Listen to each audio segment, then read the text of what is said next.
Il y avait un garçon qui ne parlait jamais, pas un mot, pas un cri, pas parce qu'il n'en était pas capable, mais parce qu'il avait appris une chose terrible. Parler ne sert à rien quand personne n'écoute. Alors il s'est tu, jour après jour, jusqu'à ce jour-là. Ce jour où, pour la première fois, il a ouvert la bouche, a brisé le silence, et changé toutes les vies autour de lui. Le garçon du silence. Il s'appelait Liam. 8 ans. Un âge où l'on pose 1000 questions, où les mots débordent, où les rires s'envolent dans les cours de récréation.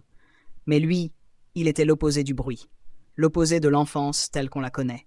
Petit, discret, toujours en retrait. Il marchait sans faire de bruit, comme s'il avait peur de déranger le sol. Il ne courait jamais. Il ne criait pas. On le voyait parfois, assis dans un coin, le regard perdu quelque part où personne ne pouvait aller. Il avait ses yeux immenses et sombres, pas sombres de colère, mais sombres de silence. Un silence lourd, ancien, des yeux fatigués, pas de la journée, mais de la vie, fatigués d'avoir trop vu, trop entendu, trop encaissé, sans jamais pouvoir déposer le poids quelque part. Liam comprenait des choses qu'on ne devrait pas comprendre à 8 ans. Il observait tout. Il analysait, ressentait, avalait ce que les autres jetaient sans s'en rendre compte. Chaque regard méprisant, chaque soupir agacé, chaque mot dur lancé sans réfléchir.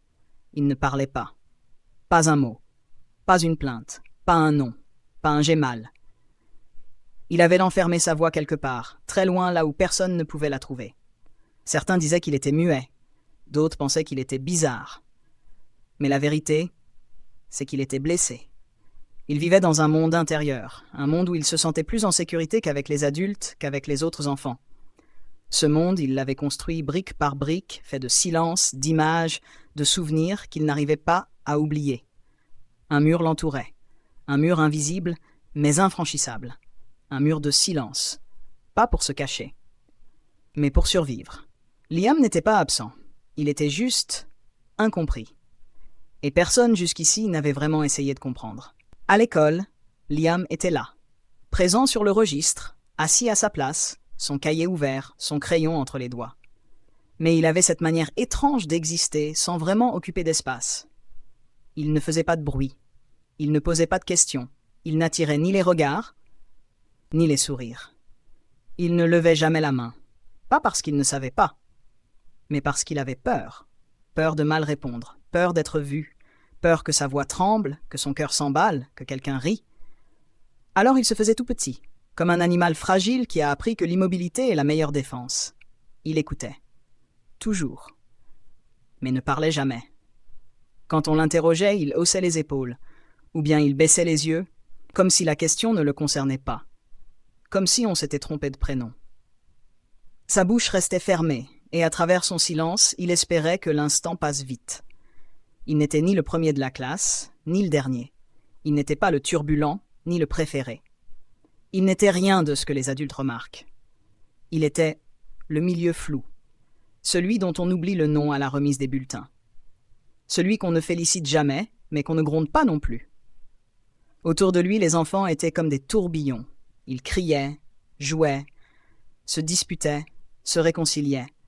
Liam, lui, observait, toujours en retrait, jamais dans le jeu, jamais dans le groupe. Et les mots finissaient toujours par tomber, cruels, légers pour ceux qui les disaient, lourds comme du plomb pour celui qui les recevait. Il est bizarre, il est lent, il est pas normal, il est muet ou quoi. Mais aucun d'eux n'avait demandé pourquoi. Aucun n'avait vu que son silence n'était pas un défaut, mais une armure. Aucun ne savait que derrière ces silences, il y avait un monde immense. Un monde où les mots faisaient peur parce qu'ils avaient toujours été ignorés, étouffés ou rejetés. À l'école, Liam était là. Mais c'est comme s'il n'y était pas. On voyait sa silhouette. Mais on ne regardait jamais lui. La maison. Chez lui, c'était pareil. Le silence n'était pas seulement un choix, c'était une nécessité. Liam vivait dans une maison qui n'avait pas besoin de mots pour se faire comprendre. Pas de conversation, pas de rire, pas de tendresse. Chez lui, les mots étaient des poids qu'on ne voulait pas soulever. Ils étaient devenus des murs invisibles, entre les membres de la famille, comme des ombres qu'on n'osait pas regarder. À table, il n'y avait que des gestes. Des gestes maladroits, précipités, comme si personne n'avait le temps d'être là. Sa mère lui passait son assiette sans un mot, les yeux baissés, les lèvres serrées. Son père mangeait en silence, les sourcils froncés, la mâchoire crispée. Ils ne se parlaient pas, mais ils se comprenaient bien. Ils se comprenaient à travers ce silence lourd qui faisait écho dans chaque pièce. Et Liam, il était là, au milieu. Son repas à moitié mangé, son regard fuyant, se perdant dans les plis de la nappe. Il n'osait pas regarder, il n'osait pas demander pourquoi. Parce que s'il ouvrait la bouche, quelqu'un pourrait lui répondre. Et il ne voulait pas que ça arrive. Parce que les réponses, il les connaissait déjà. Il entendait les disputes, les mots qui déchiraient l'air, les cris de son père, ces éclats de colère qui éclataient dans la pièce comme des éclats de verre. Il les avait entendus des centaines de fois, ces éclats qui se brisaient et laissaient tout un silence lourd retomber sur eux. Il voyait sa mère se figer, puis baisser la tête, ses yeux pleins de tristesse, mais pleins aussi de résignation. Les portes qui claquent, les bruits de pas précipités, de pas qui fuient. Sa mère qui s'enfermait dans la chambre, son père qui sortait en trombe, emportant avec lui une partie de l'air de la maison. Et lui, Liam. Il observait. Il comprenait sans comprendre. Il ressentait sans savoir comment nommer ce qu'il ressentait. Les paroles de son père, les silences de sa mère, tout ça se tissait dans sa poitrine comme un filet invisible, serré qui l'empêchait de respirer. Il absorbait tout, chaque mot, chaque regard, chaque souffle de colère ou de tristesse. Il enregistrait tout dans son esprit, mais n'avait jamais trouvé de place pour le dire. Il n'avait pas les mots. Pas assez pour expliquer ce qu'il voyait, ce qu'il ressentait. Alors il les gardait tous. Tous les bruits, tous les souffles, toutes les larmes qui n'étaient pas versées. Il n'en parlait jamais. Il ne disait jamais à sa mère qu'il savait, qu'il voyait sa souffrance. Il ne disait jamais à son père que sa colère le blessait, qu'il avait peur. Il ne disait jamais rien, parce qu'il savait que ses mots ne changeraient rien. Il gardait tout pour lui, tout, jusqu'au dernier souffle, jusqu'à la dernière pensée. Parce que chez lui, les silences étaient une protection. Et lui, il se sentait protégé dans son silence. Même si, au fond, il savait que ce silence n'était qu'un autre fardeau. Le jour où tout a changé. Un matin d'hiver, dans une salle de classe ordinaire, rien ne laissait présager ce qui allait se passer.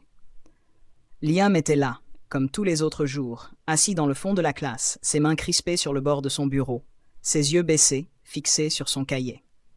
Il n'était ni excité, ni ennuyé. Il était simplement là, invisible, comme il le faisait si bien. Il savait que personne ne viendrait lui parler. Personne ne cherchait à le connaître. Et lui, il ne demandait rien d'autre que de passer inaperçu. Mais ce matin-là, quelque chose était différent. La maîtresse, cette dame qu'il voyait tous les jours, mais dont les mots semblaient toujours flotter au-dessus de lui sans jamais l'atteindre, posa une question simple. Elle n'était pas vraiment habituée à s'adresser directement à lui. C'était plutôt le genre de question qu'on pose pour meubler, sans vraiment s'attendre à une réponse. Une question comme une autre. « Qu'est-ce qui te rend heureux, Liam ?» Ce fut une question qui flotta dans l'air pendant quelques secondes. Une question qui, dans l'ordinaire de la journée, n'avait rien de spécial. Mais pour Liam, ces mots résonnèrent dans sa tête, d'abord comme un écho lointain, puis de plus en plus fort, jusqu'à devenir un bruit assourdissant. Il sentit son cœur battre plus fort, ses mains se trembler. Pourquoi elle lui demandait ça? Que devait-il répondre? Quelqu'un attendait-il qu'il dise quelque chose? Quelque chose qu'il ne savait même pas comment formuler. À cet instant, la classe éclata de rire. Un rire léger, sans méchanceté, mais qui fit l'effet d'une cloche dans l'esprit de Liam. Certains élèves se tournèrent vers lui, un sourire moqueur au coin des lèvres. D'autres chuchotèrent entre eux. Liam pouvait sentir les regards sur lui. Il pouvait entendre leurs pensées, même sans qu'ils ne prononcent un mot. Il n'était qu'un animal sauvage coincé dans une cage invisible, que tout le monde regardait, mais que personne ne voulait vraiment comprendre. Liam resta immobile, comme toujours. Il ne savait pas quoi dire, et la peur de dire quelque chose de mal était trop grande. Ses yeux se perdirent dans le vide devant lui, cherchant à échapper au regard. Il serra ses bras contre son corps, cherchant la protection de son silence. Mais cette fois, quelque chose se produisit. La maîtresse, elle ne s'est pas moquée. Elle ne l'a pas ignoré. Elle n'a pas passé à un autre élève. Elle ne l'a pas abandonné dans son isolement. Elle s'est arrêtée. Elle l'a regardé, sans sourire, sans juger, sans se détourner. Elle a attendu. Elle n'a pas dit un mot, n'a pas essayé de remplir le vide. Elle a simplement attendu. Le silence s'est étendu dans la classe, lourd et presque tangible. Tout le monde s'est arrêté. Les rires se sont éteints. Les murmures se sont tus. Et dans ce silence, Liam a senti quelque chose qu'il n'avait jamais ressenti avant. Quelque chose de puissant. Quelque chose d'inattendu. On l'écoutait. On l'attendait. Pas pour se moquer de lui, mais pour entendre sa voix. Une voix qu'il n'avait jamais osé laisser sortir. Le monde autour de lui s'est fait tout petit, tout silencieux. La maîtresse était là, face à lui, juste elle et lui. Pas de jugement, pas de pression. Juste un regard, calme, serein, qui l'invitait à sortir de son silence. Liam ne savait pas combien de temps s'était écoulé. Les secondes s'étaient transformées en minutes. Mais il sentit que ce moment était unique. Ce moment où on ne lui demandait pas de parler pour remplir le vide, mais pour exister. Ce moment où il pouvait enfin être vu. Ce moment où il n'était plus un objet d'indifférence, mais un être humain capable de partager ce qu'il ressentait. Et soudain, comme une brise légère qui s'élève après la tempête, Liam prononça un mot. Un mot si faible qu'il semblait vouloir se dissoudre dans le silence qui l'entourait. Mais ce mot, même s'il était timide, portait tout le poids de son âme. « Quand papa ne crie pas sur maman ». Ce fut comme un souffle éteint. Un mot prononcé à peine audible, mais qui portait des années de douleur et de silence. Un mot qui brisait l'invisible cage dans laquelle il s'était enfermé. Une vérité qu'il n'avait jamais osé dire. Une vérité que personne ne connaissait. Il n'avait pas dit grand-chose, mais tout avait changé. Il avait parlé, oui, mais plus que ça, il avait été écouté. Le silence brisé. Un frisson a parcouru la salle, comme si l'air lui-même avait changé de température. Un froid venu de l'intérieur, pas celui des murs ou de l'hiver, mais celui qui naît lorsqu'une vérité trop grande surgit d'un corps trop petit. Liam venait de parler. Une phrase. Courte. Tremblante. Mais elle résonnait dans chaque cœur présent comme un écho que rien ne pouvait étouffer. Quand papa ne crie pas sur maman. C'était tout. Et c'était immense. Les enfants, d'abord figés dans leur curiosité d'enfant, se retrouvèrent soudain face à quelque chose qu'ils ne comprenaient pas complètement, mais qu'ils ressentaient. Une émotion brute, crue, inexplicable. Comme si le monde venait de se fissurer un peu. Personne ne parlait. Mais cette fois, ce n'était plus le silence gêné de l'habitude. Ce n'était plus celui qu'on impose par ignorance ou indifférence. C'était un silence plein de sens, lourd d'émotions, chargé de respect. Là, dans cette salle de classe anodine, un mur venait de tomber. Le mur entre l'enfant invisible et le monde qui ne voulait pas voir, entre les gestes qu'on interprétait mal et les vérités qu'on ignorait. La maîtresse, elle, baissa les yeux. Pas par honte, mais parce que les larmes menaçaient de couler. Elle savait que ces mots venaient de loin, d'un endroit que peu d'adultes osent regarder, un endroit qu'on préfère taire, parce qu'il dérange. Elle prit une inspiration lente. Elle ne dit rien, parce qu'il n'y avait rien à ajouter. Tout avait été dit dans cette simple confession, dans cette phrase qui ne tenait qu'en quelques mots, mais qui racontait toute une enfance. Certains élèves regardaient leurs mains, d'autres le sol. Mais tous, sans exception, savaient que quelque chose venait de se passer. Quelque chose d'important. Quelque chose qui dépassait leur âge, leur jeu, leur petit tracas. Liam, lui, ne parlait toujours pas. Il n'en avait pas besoin. Il n'avait pas besoin de s'expliquer, de se justifier, de développer. Son monde venait de faire surface, et pour une fois, il n'avait pas été rejeté. Ce jour-là, dans une classe comme tant d'autres, un enfant avait franchi un abîme que peu d'adultes osent affronter. Il avait ouvert une brèche dans le silence. Et dans cette brèche, tous avaient vu une douleur ancienne, un appel muet, une vérité nue. Mais surtout, ce jour-là. Et entendre, vraiment entendre, c'est pas simplement écouter des mots. C'est recevoir un morceau d'âme. C'est reconnaître, sans détour, qu'un cœur vient de se livrer. Et que ce cœur, aussi petit soit-il, mérite d'exister pleinement. Ce jour-là, Liam n'était plus juste le garçon qui ne parle jamais. Il était devenu quelqu'un. Un enfant dont la voix, enfin, avait percé le brouillard. Et ce silence, Ce nouveau silence n'était plus un poids. C'était un hommage. Combien d'enfants aujourd'hui vivent entourés de mots, mais plongés dans le silence? Pas un silence confortable, pas celui du repos ou de la paix, mais un silence imposé, injuste, invisible. Un silence qu'on ne remarque pas, parce qu'on ne regarde pas vraiment, parce qu'on est trop pressé, trop occupé, trop habitué à n'écouter que ceux qui crient le plus fort. Et pourtant, ils sont là, juste à côté de nous, dans nos classes, dans nos maisons, dans nos familles, des enfants qui ne lèvent pas la main, non pas parce qu'ils n'ont rien à dire, mais parce qu'ils ont appris trop tôt que parler ne change rien. Des enfants qui ne pleurent plus, parce qu'ils savent que leurs larmes ne seront pas vues. Des enfants qui sourient à moitié, qui évitent les regards, qui répondent par des gestes, parce que les mots leur ont été arrachés. On dit qu'ils sont timides, qu'ils sont dans la lune, qu'ils sont un peu lents. Mais on oublie de se demander ce qu'ils vivent quand les portes se referment, quand les cris résonnent dans leur tête et que le monde continue sans eux. Le silence n'est pas toujours un choix. Parfois, c'est un réflexe, un bouclier. Une armure construite au fil des blessures. C'est la conséquence d'un monde trop bruyant, qui ne prend jamais le temps d'écouter les battements d'un cœur discret.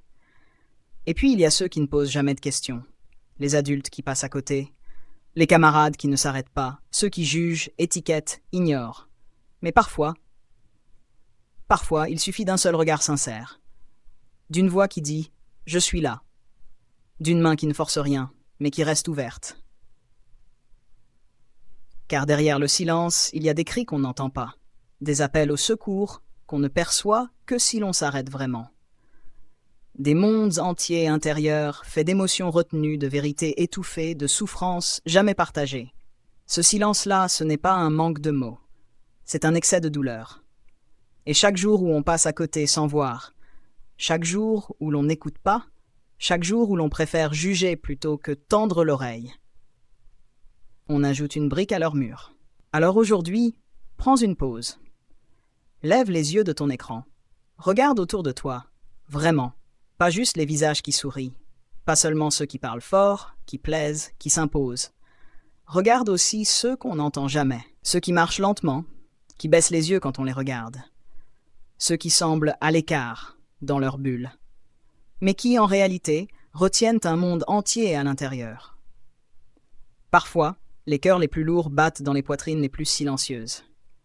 Parfois, ce que l'on croit être de la timidité est une douleur ancienne, bien cachée. Parfois, ce que l'on interprète comme de l'indifférence est une fatigue de ne jamais avoir été écouté. Écoute-les, pas avec impatience, pas avec l'envie de corriger ou de répondre, mais avec le respect de ceux qui savent que certains silences valent plus que 1000 discours.